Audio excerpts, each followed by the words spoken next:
What's up, everybody? Welcome back to Selinix Crypto and welcome to your midday market update. All right, very necessary today because it seems like, even though it might not look like it if you look at Bitcoin right now, but we are gaining some more bullish momentum.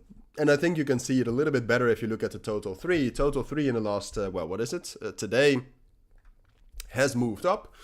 We got a nice green candle and there are some indications and signals that might continue.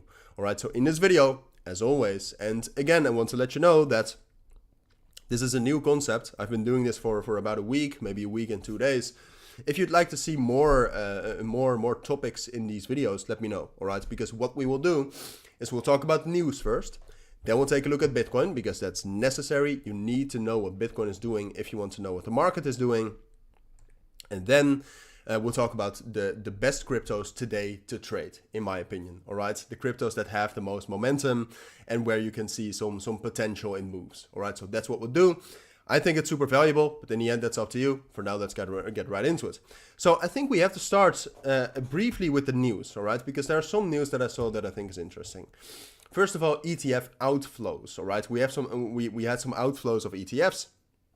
I think the amount that flowed out is minimal, but this is also just a fundamental shock. All right, these ETFs were there to save us, and now we get outflows, so they're dumping on us.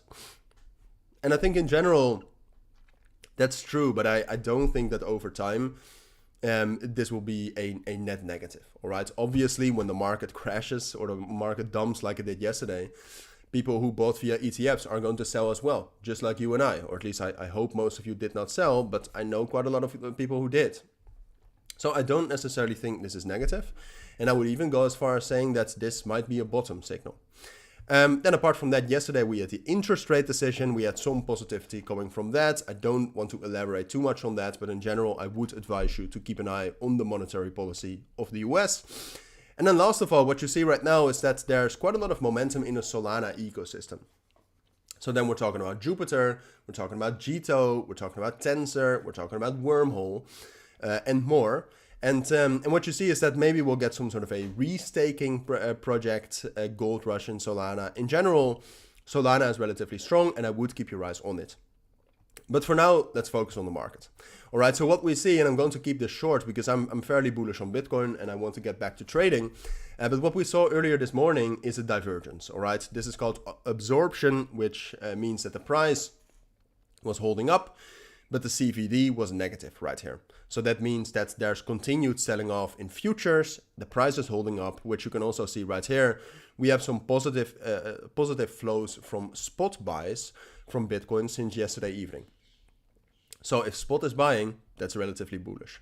And then what you saw earlier this morning is that the open interest, so the momentum also starts to increase. So that means that if this continues, because we're not there yet, all right, we got one bullish breakout right here above 58,400.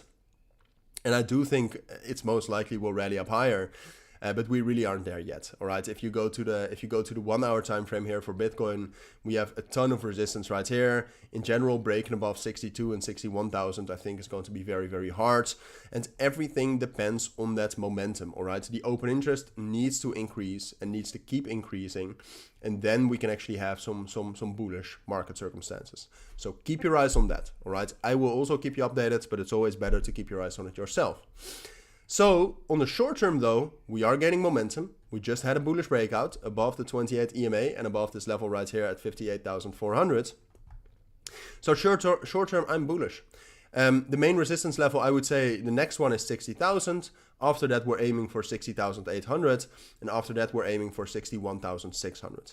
Now, what we see as well is that certain altcoins perform relatively well.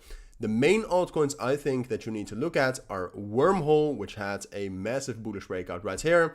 Next resistance is 78 cents, but we broke above 75 cents. Big chance that if the market stays bullish, that this will rally quite a bit. You have to look at meme coins like Floki, Pepe, and Bonk.